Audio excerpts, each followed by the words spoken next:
NBA champion, obviously one of the best seasons in the history of the association. Win total here, 58.5. Obviously, it's really high, but then you think about what they did last year, and you certainly understand. The core is back. Porzingis going to be out until December, though, with his injury. Also worth noting, and like Matt brought this up with the Lakers, with LeBron and Anthony Davis, Tatum, Drew Holiday, and Derek White all playing right now in the Olympics. And they're also playing in, will Nurmal be in the front row? They're playing in Abu Dhabi. Or I thought it was Abu Dhabi. Maybe it's Dubai. Oh, maybe I thought it was Dubai. But yeah, but the point is their preseason starts earlier than them in Denver. Their preseason starts earlier than everybody else. So it's like, you play in the last series of the season, and they're young, right? And now you're playing in the Olympics, and then you go to literally like Abu Dhabi to play in the preseason against the Nuggets. They could still win 60 games. I don't know that I would want to bet on it, me personally. Where are you at here on the Celtics? Yeah, just worth noting the win total is 5.5 wins less than the mark that they achieved last year. So it's I don't know if you can bet under just because of that. But yeah, could the Celtics, who obviously are going for a repeat, yeah, I mean, just it's like it's one of the reasons why repeating is really difficult is that grind, right? Like that. And you throw the Olympics in there, and you throw the early preseason in there. Maybe they're a team where the regular season isn't historically good, but they win the title again because in the playoffs and Porzingis is back and all this stuff. That'll be the bull case for them in the postseason. My guess is we'll get to April and it'll be like, well, you haven't seen their best basketball yet because people haven't been playing, and that's not what it's looked like. And you're going to kind of have to make a leap of faith that they're going to achieve that level again. That's usually a dangerous bet to make. Usually regular season is very predictive, but I think the market's got this one pretty close. Do I want to bet the fatigue under on a team like this? They're just so damn good in the regular season when they all play. I mean, they really, they can win 85% of their games over a 50-game stretch, probably when Porzingis comes back. I mean, they really could. And, I don't know why I want to bet against that. And an early the fatigue notes are notable and should be known. Like fatigue matters. And over a very long regular season, there's probably a higher chance of injury or rest for a lot of these guys. But they're the best team. They're just the best team. And the entire core is back, bench is back, coach is back. They're the best team. They win almost every game at home. I think the market this is probably the one I feel like the market got closest to how I feel about it, which is they're really likely to be the 1 or the 2, and they're really likely to have a good regular season, and you're going to have to make an interesting call on them in the playoffs next year when the path is likely to be more difficult. I think if you wanted to take a shot against the Celtics, and I've thought about this, is the better way of doing it not to bet they're under, but to bet like the Knicks or the Sixers to win the division. If you liked one of them. If you liked one more than the other, definitely. Because I think the upside for the Knicks and the Sixers is to have a better regular season than Boston. That's like the bull case for both of those teams. Yeah, for sure. Talked about Boston's win total, and I said from the penthouse, the Celtics, to the outhouse, the Brooklyn Nets, who are in the midst of their third rebuild from scorched earth in the last decade, after trading Mikal Bridges to the Knicks, trading Kevin Durant a couple years ago to the Phoenix Suns. New coach for Brooklyn, Jordi Fernandez. Great. Cam Thomas going to shoot 50 times a game. Cam Johnson will probably take the other 30 shots. Daddy Clax, Nick Claxton did sign like a $25 million per year deal to return to Brooklyn, so he'll be around for the tank and will be paid handsomely for his efforts. The Nets win total, a cataclysmic 19.5. So the market is expecting Brooklyn to lose 60-plus games this season. Ken, is this one where you look at it and say, you know what? New coach. We like Cam Thomas. Can they win 20 games? Or is this going to be even worse than we think? And it's kind of like the subtext here that I should add, and I'm sure you'll talk about this also, is this past draft was brutal with Risa Shea and Sarr at the top. Next year's NBA draft headlined by Cooper Flagg, not so much. Expected to be very, very good. Yeah, you definitely think there's a little bit of tanking that's going to happen between certainly Brooklyn, Chicago, if they trade players, can they bottom out? Washington will definitely be in the mix again. I mean, it's a team from last year plus Sarr. You think they're going to be way better? Of course not. And maybe no Kuzma. So it's just, the tanky teams will be tanky again, and they're actually pursuing like a pretty good prize, like something that's worth pursuing. So definitely can't rule out really bottoming out.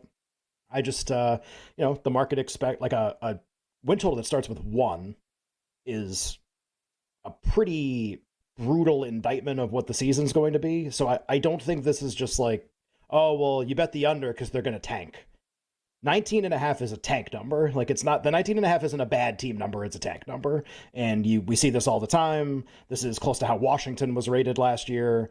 It just, I think it's just indicative of where they're at. I actually think this is one of the least interesting ones. I think Boston's more interesting than this because you at least have the fatigue going into the season. Do you want to bet an under on a really good team? You have that angle. Atlanta, we've done so far, they're interesting. This is like, everyone expects terrible.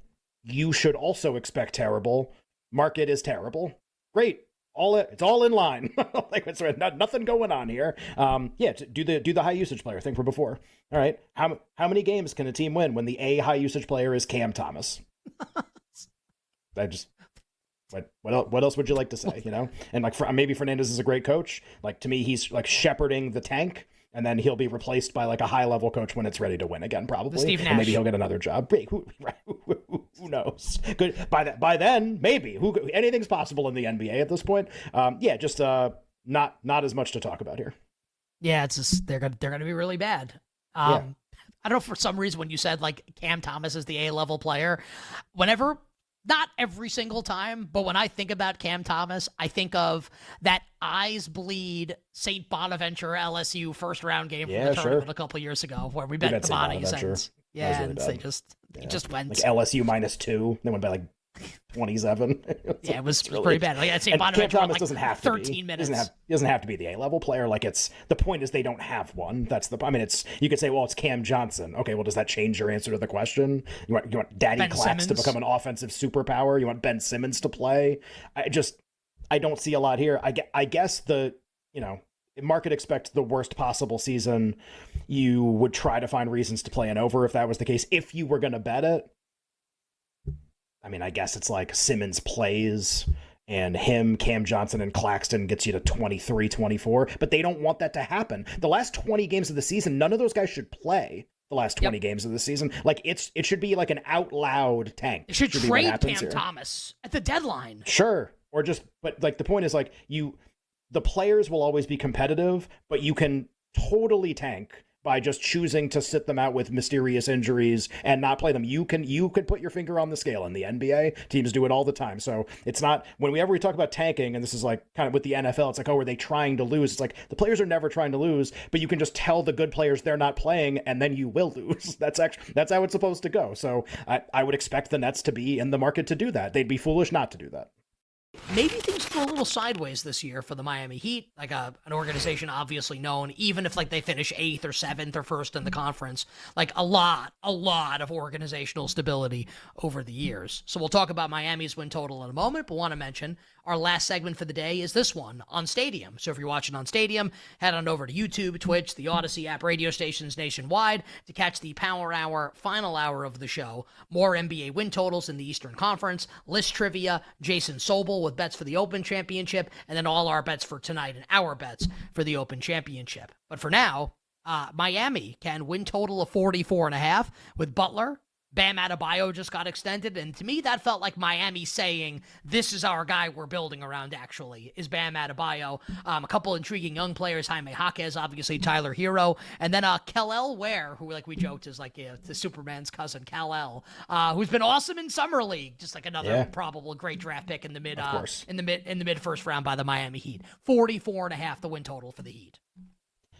This is one that seems really close to me, honestly, and it's not that I think they're going to finish with 44 or 45 wins or in the zone, but just like, this is probably where it averages out to. I think there are some really good seasons in here. Figure, is there a year 2 leap for somebody like Jaquez, who did play a lot in college, so maybe it's less likely to be a year 2 leap, but like, he takes a step forward. Bam, so you're going to have a top 8-9 defense as long as he's not surrounded by like total garbage. There is still stability, whether Butler and Riley and all this stuff or not. This came in about right to me. It's not that I think it's going to be 44. Like, there are some bad seasons here because the team's just not good enough, but there are some like really good seasons if they just get good health from a lot of these guys. Like, I don't think it's going to land 44. I think there are some 50s and 52s. I think there are some 38s, but I don't have a strong opinion on betting into this market. I will say, this is like an award cross-off team for me. like a lot of like no one contending for anything. It can be the year Bam finally wins Defensive Player of the Year, but like, is this the number one defensive team in the, like, that seems very unlikely to me. And you know, that's not the case if they're not a top 3 defense, if they're like number 9 or number whatever. This is always the problem with Anthony Davis and the Lakers too. Like, he can be great, but he can't win anything. Butler definitely can't win anything. What do they have that's Spoelstra at this point? It's like he's kind of in Popovich territory of he's awesome, but you don't get any awards anymore. They're just unappealing in so many markets. They're just a cross-off team. I think I land around this number for them just in terms of how I think about them too. Is it alts? Like, whatever position you want to take on Miami, like, better than expected, because there's a world where, you know, it doesn't have to go like I said, where Jimmy Butler's kind of like a malcontent all season and they go under. Right. Like, what if Butler's?